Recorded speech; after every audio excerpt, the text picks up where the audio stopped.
Sukuna decidiu apelar e invocar a criatura mais forte da técnica das 10 sombras, o General Mahoraga, que um dia acredita-se ter sido responsável por ter matado o antepassado do próprio Satoru Gojo, um antigo usuário de ambos os 6 olhos e do ilimitado, assim como ele. Então será que Satoru Gojo terá o mesmo destino, ou será que ele poderá fazer algo contra isso? É sobre isso que a gente vai discutir no vídeo de hoje, galera. Lembrando que não temos capítulo essa semana, infelizmente, então o que a gente decidiu fazer? Um vídeo especulativo de como, pra gente tentar entender como o Satoru Gojo ele pode contornar essa situação ou tentar prever o que pode acontecer de forma geral nos próximos capítulos agora, né, avaliando essa situação. Antes da gente começar, você que já foi inscrito aqui do canal pode chegar descendo o like aí embaixo para ajudar na divulgação do vídeo, e caso você queira ajudar na expansão do domínio desse canal, você pode sempre conferir a sua inscrição aí embaixo e ativar o sininho para sempre saber quando tiver vídeo novo sobre o mangá e o universo de Jujutsu Kaisen.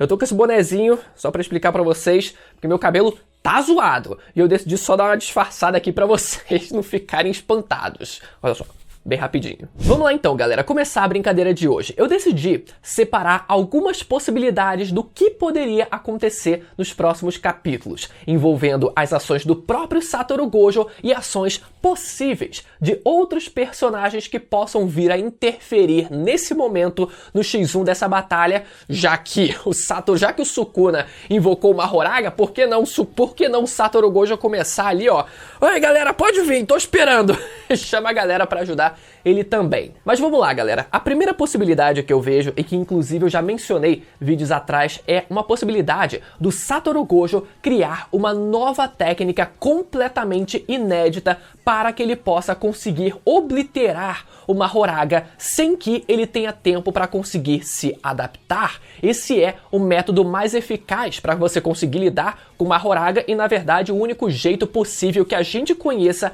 até então. E é aí que a gente chegou na possibilidade do Satoru Gojo criar um brilho diferente e mais poderoso de todos que a gente já conhece até então. Diferente do azul, diferente do vermelho e diferente do roxo, que seria o brilho negro. Esse brilho que, inclusive, né, conceitualmente fica até contraditório e curioso da gente imaginar dele sendo chamado dessa forma, né, de brilho negro, já que a escuridão é justamente a ausência de cor, se a gente for parar para pensar. Mas ao mesmo tempo, se a gente reparar no círculo cromático de cores, o preto é justamente a união de todas as cores, ou seja, seria justamente o brilho mais poderoso que a gente poderia imaginar aqui. E se a gente fosse trazer para o conceito dos poderes de manipulação espacial do Satoru Gojo, a gente poderia imaginar um brilho negro como sendo comparado à força gravitacional de um buraco negro, a força gravitacional mais poderosa existente no universo. Então, galera, seria um upgrade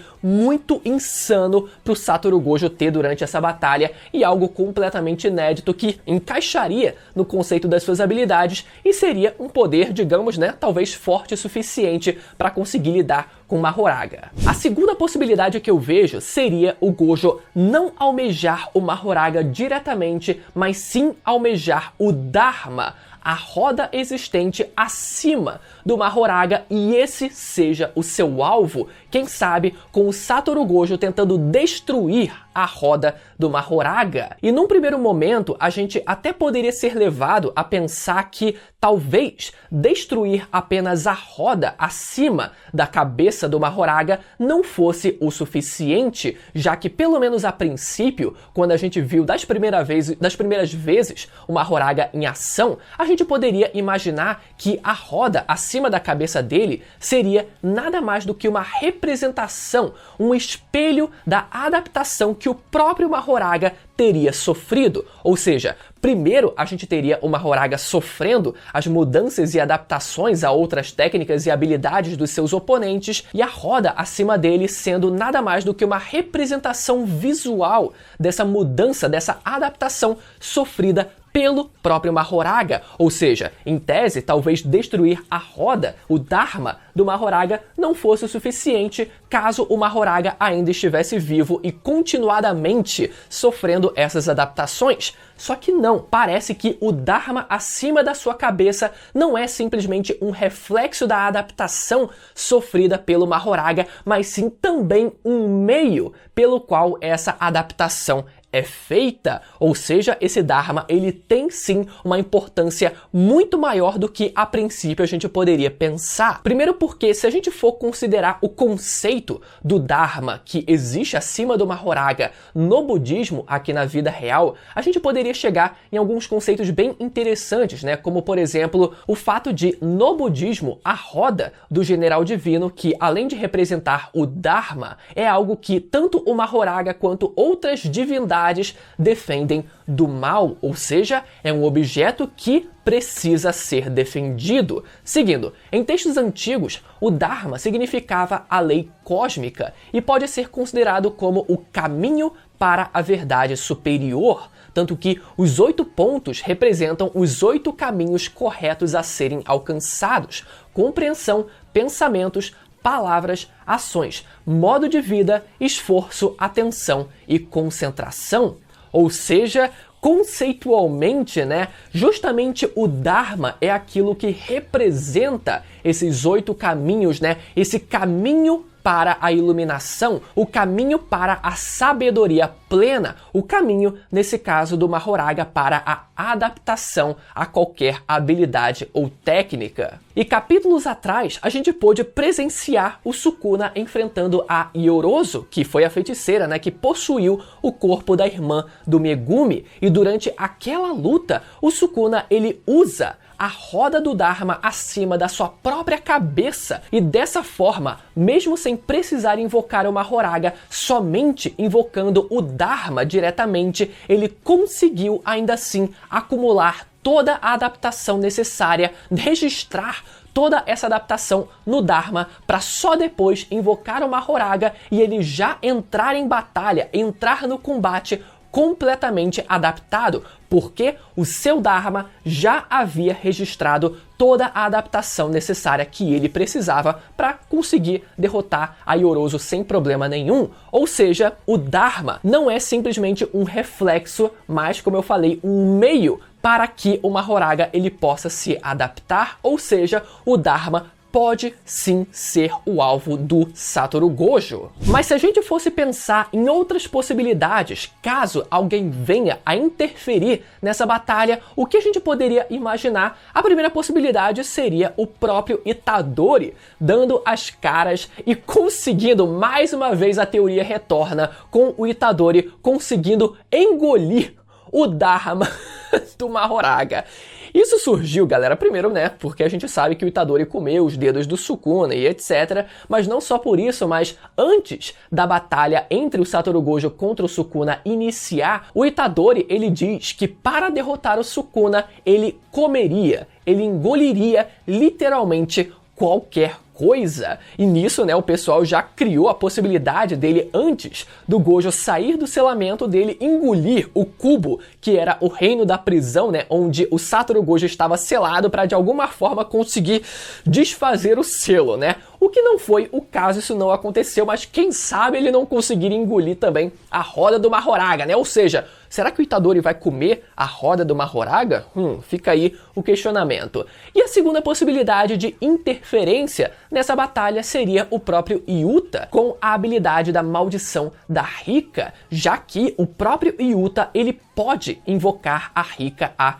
distância, ou seja, por mais que os estudantes estejam bem longe ali do cenário de batalha, não teria, pelo menos em tese, problema nenhum do Yuta ele conseguir invocar a Rika diretamente no local de batalha do Satoru Gojo contra o Sukuna, e assim a gente ter uma luta da Rika contra o Mahoraga. Até seria interessante porque o Yuta, ele tem a habilidade de cópia, ou seja, se ele entrasse em batalha contra o Mahoraga, principalmente, né, seria um X1 muito interessante, porque ao mesmo tempo em que o Mahoraga ele continuamente estaria se adaptando às habilidades que o Yuta ele mostrasse, o Yuta ao mesmo tempo também conseguiria copiar essas adaptações, né, essas outras habilidades que o Mahoraga viesse a demonstrar. Então seria meio que uma corrida ali de um contra o outro. Mas galera, por mais que a gente possa imaginar quem pode interferir, quem pode aparecer e etc. Eu digo pra vocês que não. Eu não acredito que ninguém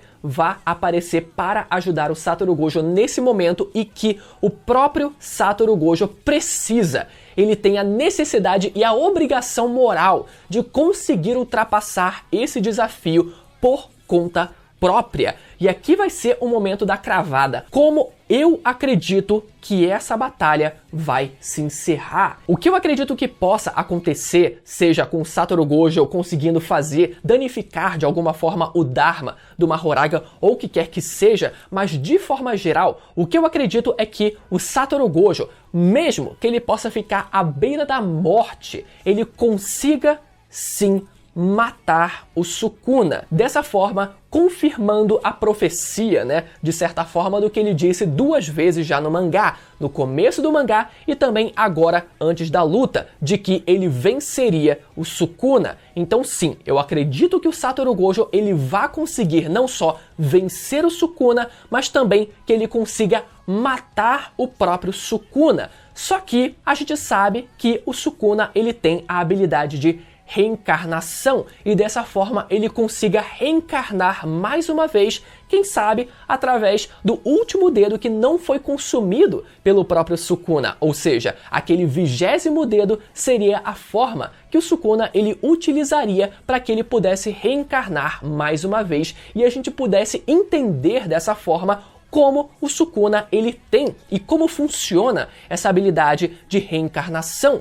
E isso faria com que o Sukuna ele conseguisse reencarnar, só que numa versão bem mais fraca do que a que a gente conhece, e isso daria a oportunidade do Itadori e dos demais estudantes finalmente aparecerem e entrarem em combate. Isso porque, principalmente, o Itadori ele precisa ter esse combate também e direto contra o Sukuna, e a gente poderia ter a oportunidade de finalmente não só entender o funcionamento da reencarnação, mas também a própria relação muito específica que existe entre o próprio Itadori e o Sukuna, já que a gente sabe que eles são muito parecidos visualmente, etc, e daria a oportunidade do Itadori finalmente ter esse destaque que ele merece também contra o Sukuna. Então, de forma geral, eu acho que esse é o melhor roteiro possível. O Satoru Gojo conseguindo finalmente, né, colocar em prática tudo o que ele disse mais de uma vez no mangá, o Sukuna sendo derrotado pelo Satoru Gojo, mas conseguindo reencarnar, evidenciando a sua habilidade